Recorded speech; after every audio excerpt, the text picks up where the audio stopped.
আসসালামু আলাইকুম রহমতুল্লাহি বারাকাতুহু। সোশ্যাল মিডিয়ার গুনাহ, এই যে সোশ্যাল মিডিয়াতে আমরা গুনাহ করছি, কিয়ামতে কি এর হিসাব হবে বা কিয়ামতে কি এর জবাব দিতে হবে?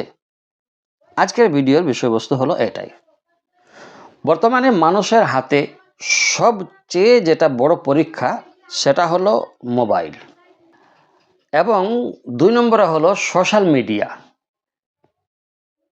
এটা এমনভাবে প্রচলিত হয়েছে, একটি ছোট্ট ভিডিও, হ্যাঁ, একটি ছোট্ট কমেন্ট, একটি ছোট্ট শেয়ার, এগুলো কি শুধু সামান্য কাজ, নাকি আমলনামায় লিখে রাখা আছে বা লিখে রাখা হচ্ছে এসব?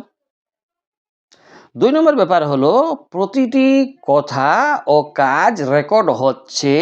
আল্লাহ তাবারক ওয়া তাআলা বলে দিয়েছেন, বিসমিল্লাহির রহমানির রহিম, কোরআনে কারীমের আয়াত সূরা কাফের মধ্যে, মা ইয়ালফিযু মিন কাওলিন ইল্লা লাদাইহি রাকিবুন আতীদ। কোরআনে কারীমের আয়াত, যার ব্যাখ্যা করা হচ্ছে, মানুষ যে কথাই উচ্চারণ করে তার কাছে প্রস্তুত প্রহরী রয়েছে। মানুষ যে কথাগুলোই উচ্চারণ করে তার লেখার জন্য তার ডান কাঁধে বাম কাঁধে প্রস্তুত প্রহরী অর্থাৎ ফেরেশতা রয়েছে, তারা এগুলো লিখে। তো আজ আমরা টাইপ করছি, কমেন্ট করছি, হ্যাঁ না, পোস্ট করছি, সবই কথা ও কাজ এগুলো মালাকদের কাছে অর্থাৎ এগুলো ফেরেশতাদের কাছে সংরক্ষিত হচ্ছে। আমরা দেখতে পাচ্ছি সোশ্যাল মিডিয়ার যে আকার একটা ধারণ করেছে। তারপরে ব্যাপারটা হচ্ছে, চোখ ও কান জবাবদিহি করবে।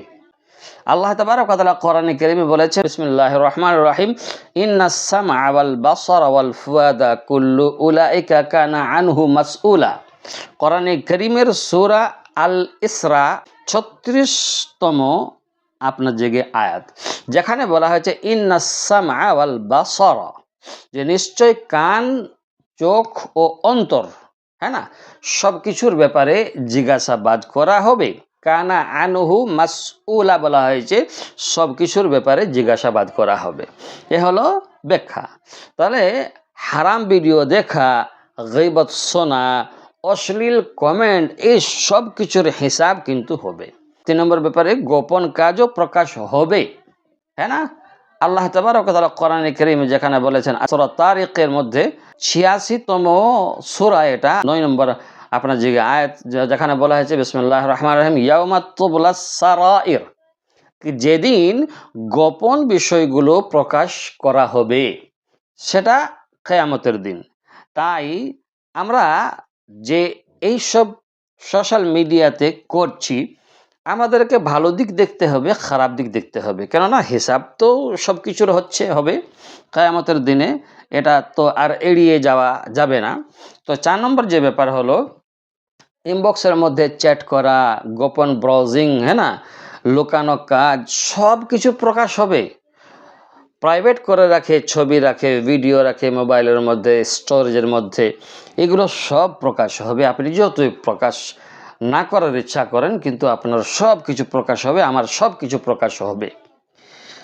তো রাসূলুল্লাহ সাল্লাল্লাহু আলাইহি ওয়াসাল্লাম কি বলছেন 4 নম্বরে, মন্দ কাজ ছড়ানোর শাস্তি। এই যে মন্দ কাজ আমরা ছড়াচ্ছি, সোশ্যাল মিডিয়ার মাধ্যমে হোক বা অফলাইনে হোক, হ্যাঁ, আমরা যে ছড়াচ্ছি, তো রাসূলুল্লাহ সেই তাদের জন্য বলেছেন, যে ব্যক্তি খারাপ কাজের প্রচলন করবে সে তার গুনাহ এবং অনুসারীদের গুনাহ বহন করবে।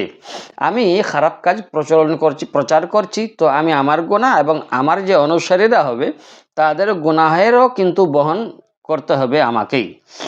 সহিহুল মুসলিমে এই হাদিসটা রয়েছে।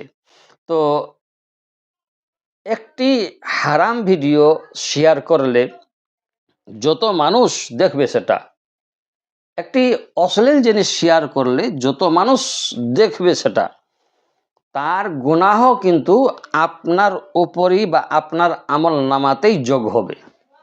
আমি একটি খারাপ জিনিস সোশ্যাল মিডিয়াতে পোস্ট করলাম, ওটা আমার যত ফলোয়ার্স রয়েছে বা যত ফ্রেন্ডস রয়েছে সবাই দেখছে, তো যারা দেখছে তাদের গুনাহটাও কিন্তু আমার আমল নামাতে লেখা হবে। আমারটা তো লেখা হবেই হবে, যারা দেখছে, হ্যাঁ না, তাদের গুনাহগুলো আমার আমলনামাতে লেখা হবে। 5 নম্বর যে বিষয়টি রয়েছে, জিহ্বার গুনাহ, জিহ্বার গুনাহ সবচেয়ে বিপজ্জনক। রাসূলুল্লাহ সাল্লাল্লাহু আলাইহি ওয়াসাল্লাম এখানে বলছেন, তিনি কি বলছেন, যে মানুষকে সবচেয়ে বেশি জাহান্নামে নিক্ষেপ করা হবে বা করবে তার জিহ্বার কারণে। এই জীবের কারণে মানুষদেরকে বেশি জাহান্নামে কি করা হবে, নিক্ষেপ করা হবে। জামে আত-তিরমিজি। আজ আমরা যে জিহ্বার মাধ্যমে বা জিহ্বার জায়গাতে কিবোর্ড, টাইপিং কিবোর্ড, হ্যাঁ না, কিবোর্ড, এইসব যে কমেন্টগুলো করি, যে জিনিসগুলো হারাম জিনিসগুলো লিখি, আমরা অশ্লীল জিনিস বানাই, তো অথবা অপবাদ, গীবত, কটূক্তি সব কিছুই কিন্তু এই হুকুমে অন্তর্ভুক্ত রয়েছে। 6 নম্বর হলো আমলনামা খুলে দেওয়া হবে সেদিনকে, কিয়ামতের দিন। কোরআনে কারীমে যেখানে বলা হয়েছে বিসমিল্লাহির রহমানির রহিম, ওয়া উযিয়াল কিতাবু ফাতারাল মুজরিমিনা মুশফিকিন, আল্লাহ তাবারক ওয়া তাআলা সূরা আল কাহফে 49 নম্বর আয়াতে বলে দিয়েছেন। তারপরে আরো বলে, মানুষ বলবে, কোথায় বলবে, সেখানে মানুষ বলবে, মা লিহাদাল কিতাব লা ইউগাদিরু সাগীরাতান ওয়ালা কাবীরা, হ্যাঁ না, এ কেমন কিতাব।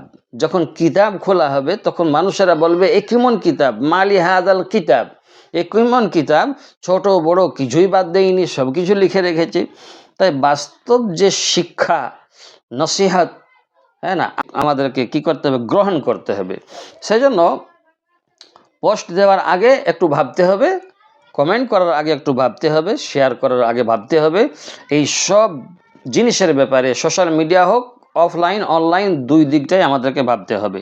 তাহলে আমাদের করণীয় কি? আমাদের করণীয় হলো যে সোশ্যাল মিডিয়াকে দাওয়াতের মাধ্যম বানাই, অর্থাৎ কোরআন ও হাদিসের প্রচারের মাধ্যম একটা বানাই, দ্বীনে ইসলামকে প্রচারের মাধ্যম একটা বানাই সোশ্যাল মিডিয়াকে। প্রতিদিন অন্তত একটি কোরআনের আয়াত পোস্ট করুন, আর হারাম কমেন্ট ব্লক করুন, তওবা করুন। আল্লাহ তাবারক ওয়া তাআলা বলেছেন, ওয়াতুবু ইলাল্লাহি জামিআ, সূরা আন-নূরের মধ্যে। তাই আল্লাহ তাবারক ওয়া তাআলা যেহেতু বলে দিয়েছেন, তো তওবা করলে সমস্ত গুনাহ আল্লাহ তাবারক ওয়া তাআলা মাফ করবেন। আশা করি বুঝতে পেরেছেন। ভালো থাকবেন। আসসালামু আলাইকুম ওয়া রাহমাতুল্লাহি ওয়া বারাকাতুহু।